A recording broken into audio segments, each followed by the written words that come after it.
പിന്നെ ഉണ്ടായ ഒരു സംഭവമാണ്.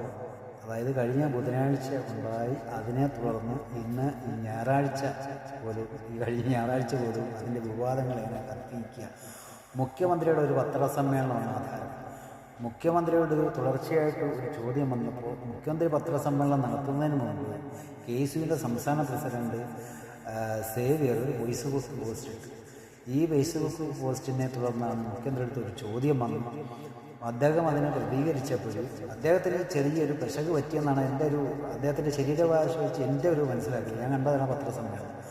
അദ്ദേഹം നിരന്തരമായിട്ടുള്ള ചോദ്യത്തിന് അദ്ദേഹം പറഞ്ഞതിൻ്റെ മറുപടി ലോയേഴ്സ് കോൺഗ്രസ് തന്ന ഒരു ലിസ്റ്റും പ്രകാരമാണ് നമ്മൾ തിരഞ്ഞെടുത്തു എന്നാണ്. പിന്നെ ഇന്നലെ ഡീൻ കുര്യാക്കോസ് അത് കൺഫേം ചെയ്ത് അദ്ദേഹം ശുപാർശ ചെയ്തിട്ടാണ് അത് ആ നിയമനം വന്നതെന്ന്. പക്ഷെ അത് അദ്ദേഹം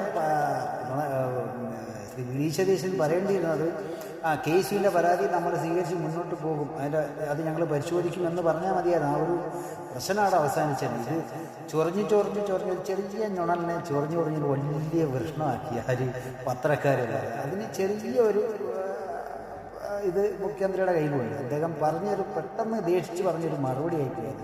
പക്ഷെ അത് ഒഴിവാക്കേണ്ടിയിരുന്നു. പിന്നെ അത് ഒരു പത്രക്കുറിപ്പ് ഇറക്കി ഞാൻ അങ്ങനെയല്ല ഉദ്ദേശിച്ചെന്ന് പറഞ്ഞിട്ടുണ്ടെങ്കിൽ ഇത്രയും കോലാഹലങ്ങളൊന്നും കേരളത്തിൽ കോൺഗ്രസിൻ്റെ പാർട്ടിയുടെ ഇടയ്ക്കും ഉണ്ടാവില്ലായിരുന്നു. പക്ഷെ അദ്ദേഹം അത് ചെയ്തില്ല. മാത്രമല്ല ഈ തേവര കോളേജിൽ ഈ സേവിയറും KSU സംസ്ഥാന പ്രസിഡന്റും ഇദ്ദേഹം കൂടെ പങ്കെടുത്തൊരു പരിപാടിയിൽ അദ്ദേഹത്തെ മൈൻഡ് ചെയ്യാതെ പോയി. അത് അദ്ദേഹത്തിന് പറ്റിയൊരു വീഴ്ച തന്നെയാണ്. മുഖ്യമന്ത്രി വി. ഡി. സതീശൻ, നമ്മുടെ നേതാവായ വി. ഡി. സതീശന് പറ്റിയൊരു അബദ്ധം തന്നെയാണ്. അത് പെട്ടെന്ന് പിണറായി ആവാനൊന്നും സാധിച്ചു, പിണറായി വിജയനാവാനൊന്ന് നോക്കിയതാണ്. അങ്ങനെ ആയിക്കഴിഞ്ഞാൽ നമ്മൾ എടുത്തിട്ടത് മൊത്തം താഴെ ആയിപ്പോയി. അതാണ് അദ്ദേഹം ഇപ്പോൾ വീട്ടിലിരിക്കുന്നത്, വെറും 10-30 സീറ്റുമായിട്ട്. അപ്പം പെട്ടെന്ന് അങ്ങനെ കണ്ടപ്പോൾ KSUവിൻ്റെ സംസ്ഥാന പ്രസിഡന്റ്, ഞാനും വളർന്നു വന്ന KSUവിൻ്റെ യൂത്ത് കോൺഗ്രസിന് ആണ് എന്ന നിലയിൽ അദ്ദേഹത്തെ കൈ കൊടുത്ത് തോളിനെ തട്ടി പോകേണ്ട ഒരു കേസായിട്ടേ ഉള്ളായിരുന്നു. അതും കാണാതെ അങ്ങനെ പോയതുകൊണ്ട് പിണറായി വിജയനാവാൻ സഹായിച്ചതുകൊണ്ടാണ് അത്രയും വിവാദം കൂടെ ആയത്.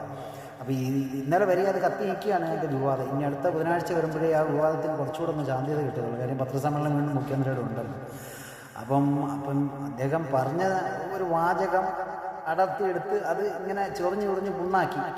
അത് പിന്നെ അതിനെക്കുറിച്ച് നമ്മുടെ KSUവിൻ്റെ സംസ്ഥാന പ്രസിഡന്റ് മുഖ്യമന്ത്രിയെ കാണാൻ സമയം ചോദിച്ചു, അതിന് കിട്ടിയില്ല. അതൊന്നും പാർട്ടി വേദികളാണ് പറയേണ്ടത്. ഇതും പോസ്റ്റിട്ട് കളിക്കേണ്ട കാര്യങ്ങളൊന്നുമല്ല. ഒരു കോൺഗ്രസ്സിന് 10 വർഷം ഭരണമില്ലാതെ ഇരുന്ന് കോൺഗ്രസിൻ്റെ എല്ലാ ഘടകങ്ങളും UDFൻ്റെ എല്ലാ ഘടകങ്ങളും പ്രവർത്തിച്ച് ഭരണം നേടി നല്ല ശക്തമായി തിരിച്ചു വന്നപ്പോൾ പോസ്റ്റിട്ട് കളിക്കാനല്ല, പാർട്ടി വേദികളിൽ പറയണം. നിങ്ങൾക്കൊക്കെ പാർട്ടി വേദികളിൽ യൂത്ത് കോൺഗ്രസ് സംസ്ഥാന പ്രസിഡന്റ് എന്നൊക്കെ പറയാൻ പറ്റുമല്ലോ. പിന്നെ മുഖ്യമന്ത്രിയെ കാണാൻ പറ്റുന്നുണ്ടോ? മുഖ്യമന്ത്രിയെ ഏത് സമയത്തും പോയി കാണാമല്ലോ. നിങ്ങളൊക്കെ KSUവിൻ്റെ സംസ്ഥാന പ്രസിഡന്റും യൂത്ത് കോൺഗ്രസിൻ്റെയും ഈ KSUവിൻ്റെ തന്നെ പല വിവാദമായിട്ട് പല രീതിയിലുള്ള വിവാദങ്ങളും ഉണ്ടാക്കി. എല്ലാം ചൊറിഞ്ഞ് മാറ്റുന്ന പരിപാടിയാണ് ഈ സോഷ്യൽ മീഡിയയിൽ പോസ്റ്റിട്ട് കളിക്കുന്നത്.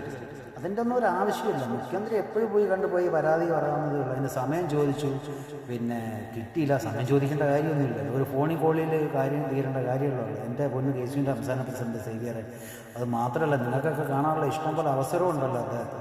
പിന്നെ പ്രത്യേക സമയം ചോദിക്കുകയോ കബഡി വെച്ച് നിരത്തിയൊന്നും ചെയ്യേണ്ട കാര്യമില്ല.